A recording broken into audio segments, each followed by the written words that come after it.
पुदिन्याची चटणी, त्यासाठी लागणारे साहित्य: पुदिना, 4 हिरव्या मिरच्या, कांदा कापलेला, कोथिंबीर, अद्रक, लसूण, दही, साखर आणि मीठ. सगळ्यात आधी आपण लसूण, अद्रक, कांदा, मिरची एकत्र वाटून घेऊया.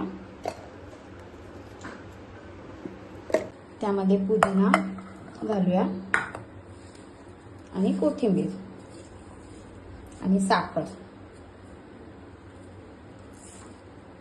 आणि थोडंसं मीठ चवीनुसार, जसं तुम्हाला पाहिजे तसं. मीठ थोडंच घाला, कारण खारट झालं तर कसं कमी नाही करता येत. थोडं मीठ असेल आणि असेल तर कमी करता येतं. हे वाटून घेऊया. हे बघा, असं वाटून झालं. त्यात दही टाकूया शेवटी. अशी झाली. आता आपण वाटीत काढू. तयार आहे तुमची पुदिन्याची चटणी.